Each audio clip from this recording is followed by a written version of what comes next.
तब इनसे पुनः बातचीत हुई। इन्होंने कहा कि भी हम करनाल की तरफ आना चाहते हैं, चलना चाहते हैं और हम साइट पे आकर के प्रोटेस्ट करेंगे। हमने इनको ये कहा कि चूँकि आपका काम तो अपना प्रोटेस्ट दिखाना है या आपकी नाराज़गी जाहिर करना है, तो आप आपकी जो परमानेंट साइट बनी हुई है प्रोटेस्ट साइट, वहीं से करिए। मीडिया भी वहाँ मौजूद है, मैसेज आपका ये है कि आप अपनी नाराज़गी दिखाएं तो आप वहीं से दिखा लीजिए।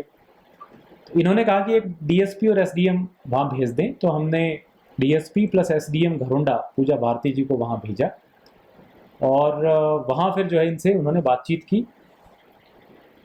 बातचीत करने के बाद इन लोगों की तरफ से ये बात आई कि हमें यहाँ से तो प्रोटेस्ट नहीं करेंगे, हमें तो करनाल की तरफ चलना है, आगे आना है। तो हमने एक इनको मधुबन की साइट ऑफर की फिर कि बस्ताड़ा टोल प्लाजा से कुछ किलोमीटर दूर करनाल की तरफ, शहर की तरफ मधुबन पे आप आकर के, और हम वहाँ नाका हमारा लगा हुआ है, वहाँ रोक लेंगे आपको और वहाँ आप जो है नारेबाजी, झंडे दिखाना, सारा कार्य कर सकते हैं, ताकि आपकी बात भी ये रहे कि भाई आपने इसका भरपूर तरीके से विरोध किया प्रोग्राम का और प्रोग्राम में भी व्यवधान ना आए। लेकिन इस बात को नहीं माने और उन्होंने फिर वहाँ पे हाईवे पे जाम लगाने की ठान ली। चूँकि नेशनल हाईवे 44 बड़ा क्रिटिकल सा है, दिल्ली चंडीगढ़ को जोड़ता है, आगे भी कनेक्टिविटी देता है, और नेशनल हाईवे को जो जाम करना तो वैसे हाईली अनलॉफुल एक्टिविटी है। तो हमने इनको उठाने के लिए पूरे प्रयास किए, इनको वार्निंग भी दी। मैं आपसे वीडियोस भी अभी डीपीआरओ साहब से कहूँगा एक बार शेयर कर लेंगे आपसे, जिसमें टाइम एंड अगेन हमारे जो ड्यूटी मजिस्ट्रेट्स हैं, वहाँ ऑफिसर्स हैं, वो माइक लेकर के इनको वार्निंग दे रहे हैं कि भाई आपकी जो असेंबली है वो अनलॉफुल हो गई है और आप अब यहाँ से हट जाएं, नहीं तो हम फिर बल का इस्तेमाल भी करेंगे और आपको अरेस्ट भी करेंगे। तो वार्निंग देने के बाद भी उनकी तरफ से जब हाईवे पे बिल्कुल ही ये बात आई कि बैठ ही जाएंगे, और बैठ ही गए कुछ समय के लिए, उन्होंने इनफैक्ट 10-15 मिनट के लिए हाईवे बंद भी कर दिया। तो उनको वहाँ से हटाने के लिए जब हमारे जवान गए तो उस पर उन्होंने हमला किया। साइड में दोनों तरफ खेत हैं, तो वहाँ से पत्थर भी फेंके, उसके भी वीडियोज़ हम आपको देंगे। और कुछ किसान कस्सी वगैरह लेके भी फोर्स की तरफ भागे, उसके वीडियो वैसे मीडिया में ऑलरेडी गए भी हैं, उसके वीडियो भी हम आपको प्रोवाइड करेंगे। तो ऐसे में फिर जो मिनिमम बल प्रयोग की जितनी की आवश्यकता थी उतनी उन पर बल प्रयोग किया गया और कुछ समय में ही हाईवे को खाली करा लिया गया। और जो किसान थे, जो प्रोटेस्टर्स थे, वो आसपास के खेतों में चले गए, कुछ इधर उधर आगे पीछे चले गए। और ये फिर जो हाईवे था शाम तक ठीक तरीके से चलता रहा जब तक प्रोग्राम ना ख़त्म हो गया हो। इस बल प्रयोग में कुछ हमारे पुलिस के जवानों को भी चोट आई, जिसकी डिटेल अभी एसपी साहब बताएंगे। और जो किसान हैं, 5 या 6 किसानों को भी जो है इसमें चोट आई है। उनको हमने खुद अपने व्हीकल से सिविल हॉस्पिटल पहुंचाया, क्योंकि इंजरीज बहुत माइनर थी, तो उनकी ट्रीटमेंट हुआ और शाम तक उनको डिस्चार्ज कर दिया गया, छोड़ दिया गया। ये जो किसान नेता हैं, प्रोटेस्टर्स हैं, इनसे हम रेगुलर टच में हैं।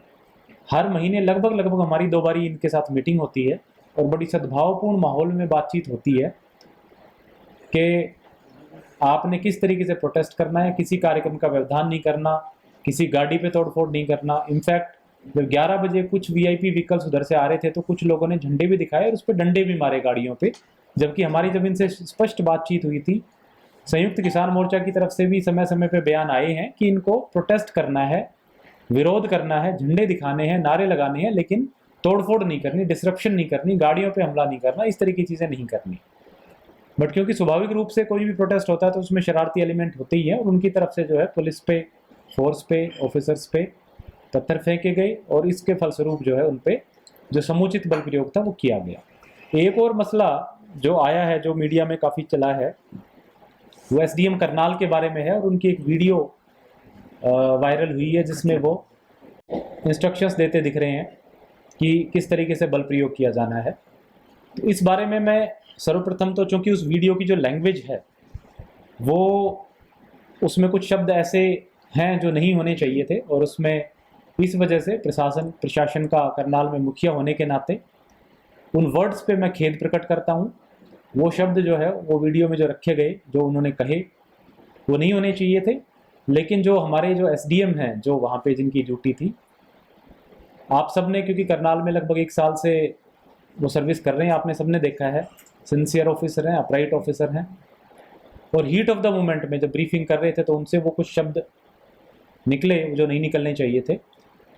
लेकिन जो उनका उद्देश्य था, इंटेंशन था, वो कहीं गलत नहीं थी, क्योंकि वो जो हमारा नाका था जहाँ पे उनकी ड्यूटी थी करनाल में, जो वेन्यू है उसके पास सिटी में रेलवे रोड पे, वो जो प्रोग्राम वेन्यू है उससे थोड़ा ही दूर था और वो हमारा आखिरी नाका था। सबसे पहला नाका तो बस्ताड़ा टोल पे हो गया, फिर नमस्ते चौक पे हो गया और तीसरा नाका ये था। तो उन्होंने फोर्स को ये बताया कि भाई जो भी लोग प्रोटेस्टर्स यहाँ तक पहुँच जाएंगे, इसका मतलब वो ऑलरेडी 2 नाके तोड़ के आ चुके होंगे। और चूंकि जो 2 नाके तोड़ के आ गया है, हाईवे जाम करके आया है, वो ऑलरेडी उसने लॉ को तोड़ दिया है और आगे प्रोग्राम चल रहा है। अगर हमारे नाके से भी वो आगे निकल गए तो वेंडलिज्म करेंगे, तोड़फोड़ करेंगे, लूटपाट करेंगे वेन्यू की। इसलिए हमें किसी भी कीमत पर यहाँ से प्रोटेस्टर्स को बाहर नहीं, आगे नहीं जाने देना है। हमें उनको रोकना है, समझाना है, बातचीत करनी है और फिर भी कोई ना माने तो बल प्रयोग करना है, डंडे मारने हैं। तो स्वाभाविक सी बात है कि उनकी जो ब्रीफिंग थी उसका कुछ पोर्शन, कुछ उनका टेलर्ड जो वर्जन है कट करके मीडिया में प्रस्तुत किया गया, जबकि जो उनकी पूरी ब्रीफिंग थी वो नहीं बताई गई कि उन्होंने किस तरीके से फोर्स को प्रॉपर्ली ब्रीफ किया। और उसमें उन्होंने पूरी बात कही है कि अगर हमारे पास प्रोटेस्टर्स आते हैं शहर के अंदर रेलवे रोड पे प्रोग्राम साइट के पास, तो हम उनको समझाएंगे, रोकेंगे, यहीं बिठा लेंगे, फिर भी नहीं मानते और प्रोग्राम पे जाने की, लूटपाट तोड़फोड़ करने की जिद करते हैं, तो फिर हम उन पे बल प्रयोग करेंगे। लेकिन किसी भी कीमत पे हमने इनको रोकना है, क्योंकि आगे कोई और फोर्स नहीं है, कोई और नाका नहीं है और सीधा वो फिर उस पर प्रोग्राम का जो वेन्यू है उस पर तोड़फोड़ करेंगे। तो इस मामले में उनका जो इंटेंशन था, जो उनका उद्देश्य था, वो बिल्कुल ठीक था। हालांकि जैसे मैंने बताया, शब्द जो थे वो उन्होंने, क्योंकि हीट ऑफ द मोमेंट में और उतना स्ट्रेस में उनके से जो निकले, उसके लिए मैं ऑलरेडी खेद प्रकट कर चुका हूँ। और एक चीज़ सिग्निफिकेंट बात यह है कि उनकी जो ब्रीफिंग है उसका एक्चुअली जो बल प्रयोग हुआ टोल प्लाजा पे, उससे कोई लिंक नहीं है।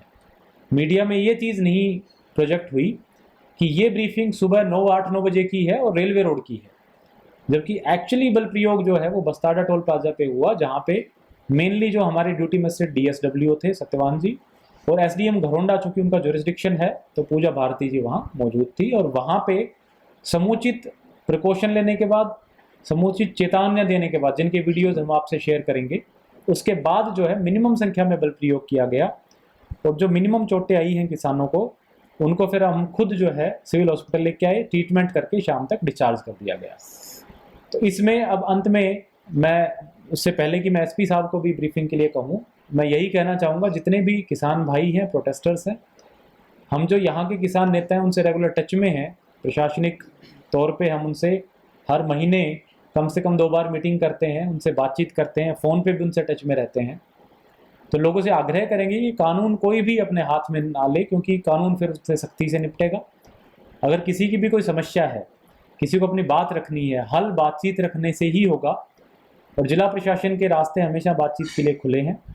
कोई भी किसान प्रतिनिधि, कोई भी किसान भाई खुद या उनका कोई नेता कभी भी बातचीत के लिए आ सकता है और हम समस्त मुद्दों पे बातचीत करने के लिए तैयार हैं। मैं SP साहब से चाहूँगा कि जो फोर्स के बारे में, FIRs वगैरह जो भी कार्यक्रम है उसके बारे में संक्षिप्त में बताएंगे। टोल प्लाजा पे कल जो भी घटनाक्रम हुआ था, उसके संबंध में अब तक हमारी प्राप्त जानकारी के अनुसार कुल 13 पुलिस कर्मचारियों की MLR हमें प्राप्त हो चुकी है। कुछ MLR अभी और आनी शेष है और साथ ही जो किसान की तरफ से टोटल 15 किसानों को जो चोटें आई थी, जिनकी हमें जानकारी मिली है कि उनकी MLR कटी है। कुछ किसान नेताओं ने कल आह्वान किया था कि और किसान भाई आज पहुंचे और सिविल हॉस्पिटल में और MLR कटवाएं, तो आज भी कुछ MLR और अभी कट रही है और शाम तक हमें पूरी जानकारी स्पष्ट रूप से मिल जाएगी कि कितनी MLR एक्चुअल में किसानों की तरफ से कटवाई जा चुकी है। जो हॉस्पिटल में एडमिट करवाए गए थे प्रशासन की तरफ से, जो बस्ताड़ा टोल पे कुछ घायल हुए थे किसान, उनमें से ज़्यादातर डिस्चार्ज हो चुके हैं। एक गुरजंट नाम का व्यक्ति, वो भी हॉस्पिटल में एडमिट है, जिसके नाक पे चोट लगी हुई थी। साथ ही कल जो भी घटनाक्रम हुआ था उसमें कानून की जितने भी प्रावधान हैं, CRPC के जो प्रावधान है बल प्रयोग करने के लिए, उसका समस्त का पालन किया गया। चाहे वो पहले परस्यूएड करना हो, उसके बाद में बार बार रिपीटेड वार्निंग दी जानी हो, उसके बाद में बल प्रयोग की जो भी सीमा है, मतलब मिनिमम फोर्स यूज़ करना है। और हमारा मुख्य उद्देश्य ये था कि जो भी GT रोड पर जाम लगा रखा है या साइड से जो भी कुछ लोगों ने पथराव करना शुरू किया था उसको रोका जाए और वसाड़ा टोल प्लाजा से जीटी रोड का जो इलाका जो जाम कर रखा है, जिससे लोगों को आवागमन में सुविधा हो रही थी और साथ ही जो आवश्यक वस्तुओं की सेवाओं की आपूर्ति भी बाधित होती है, लोगों को वहां से डिस्पर्स कर दिया जाए। और जब एक बार सारे लोग डिस्पर्स हो गए थे, इसके बावजूद भी कुछ लोगों ने लगातार खेतों की तरफ से पथराव करना जारी रखा था बार बार, और बार बार पुलिस ने फिर तेज करके उनको वापस हटाया भी।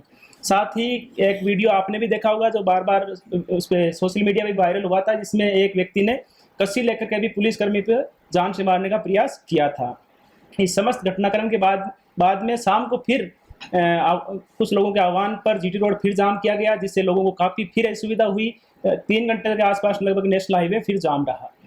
इसके बाद में हमने कानूनी कार्रवाई के तहत एक FIR, जो दिन का घटनाक्रम था जिसमें कुछ पुलिसकर्मियों पर हमला करने, नेशनल हाईवे को जाम करने और अनलॉफुल असेंबली के संबंध में दर्ज किया है मधुबन पुलिस स्टेशन में, जिसमें 27 नामजद आरोपी हैं और बाकी अन्य आरोपी हैं जिनका नाम FIR में नहीं लिखा गया है, जो इन्वेस्टिगेशन के दौरान डिसाइड होंगे। साथ ही शाम के समय नेशनल हाईवे को जाम करने के संबंध में भी एक FIR हमने मधुबन पुलिस स्टेशन में अलग से दर्ज की है। हम ये सुनिश्चित करेंगे कि इस दोनों मामले जो हैं इनकी ढंग से जांच हो और मामला लॉजिकल कंक्लूजन तक जाए। तो सर जब शाम को हाईवे जाम हुआ तो उसके बाद पुलिस ने सख्ती क्यों नहीं बरती? देखिए, जैसा कि मैंने बताया, जो दिन में हमारा जो प्रोग्राम था उस टाइम कुछ किसान नेताओं द्वारा आह्वान किया गया था कि हम नेशनल हाईवे को लगातार जाम रखेंगे, चाहे दिल्ली तक जाम लग जाए, और उसकी वीडियोस भी अवेलेबल है। हमने उस समय भी लोगों से उनसे बार बार बातचीत की थी, आपने वो वीडियोस भी देखे होंगे, आप मीडिया कर्मी वहाँ पर मौजूद थे। वहाँ पर चेतावनी भी बार दी गई। इसके बावजूद भी कुछ लोगों के द्वारा पुलिस कर्मचारी के साथ मिसबिहेव किया गया, धक्का मुक्की की गई, कुछ साइड से पथराव भी किया गया। उसके बाद में पुलिस के द्वारा ड्यूटी मजिस्ट्रेट के आदेश पे समुचित जो मौके के हिसाब से रिक्वायर्ड था मिनिमम फोर्स न्यूनतम प्रयोग वो किया गया, ताकि भीड़ को वहां से डिस्पर्स किया जा सके और नेशनल हाईवे पे जो आवाजाही है वो सुचारू रूप से जारी रह सके। इसके बाद में जब इनके द्वारा शाम को फिर कॉल की गई, हमने प्रशासन बार बार ये चाहता भी नहीं था कि किसी भी प्रकार से टकराव की स्थिति बने, और उसका ट्रैफिक को भी डाइवर्ट जो है दोपहर के बाद में हमने ट्रैफिक, क्योंकि हमें पहले से भी थोड़ी आशंका थी कि हो सकता है दोबारा नेशनल हाईवे कहीं पे जाम हो जाए, तो हमने ट्रैफिक डाइवर्जन की माकूल व्यवस्था उस समय तक कर ली थी, पानीपत पुलिस के साथ में टाई अप करके और इधर कुटेल बस्ताड़ा होते हुए। तो शाम के समय जब इनके द्वारा फिर जाम किया गया, हमारे वहाँ पर SDM साहब और DSP साहब लगातार उनसे बातचीत कर रहे थे और हमने उनको उन्होंने कहा जी कि हमारे जितने भी लोग जो पुलिस ने कुछ डिटेन कर रखे हैं उनको रिलीज कर दिया जाए, और वो उस बात उसी समय हो गई थी। लेकिन वो इस बात पे एडमेंट थे कि उन लोगों को यहीं पे लाया जाए, जबकि उनके ऑलरेडी फोन पे बात भी हो चुकी थी। इसके बावजूद भी उन्होंने लगातार NH को जाम किए रखा, और जब वो लोग वहां पर मौके पे पहुंचे उसके बाद में उन्होंने उनसे विचार विमर्श करके उस नेशनल हाईवे को जाम को खोला, जबकि हमने उनको पहले से ही आश्वासन दे दिया था कि जितने भी लोग हैं उनको फारिग कर दिया जाएगा, और वो लोग हैं वो आपके पास में ही पहुंच रहे हैं। लेकिन इसके बावजूद भी वो नहीं माने, और जब वो बंदे वहां पर मौके पे पहुंचे उसके बाद में जाम खोला गया। हमसे जुड़े रहने के लिए हमारे YouTube चैनल को सब्सक्राइब करें और नई वीडियो की नोटिफिकेशन के लिए बेल आइकॉन को दबाएं। अगर आप ये वीडियो Facebook पर देख रहे हैं तो लाइक जरूर करें और ज्यादा से ज्यादा शेयर करें। इसी तरह के और भी अपडेट्स के लिए फॉलो करें हमारा Instagram पेज himachal.k street।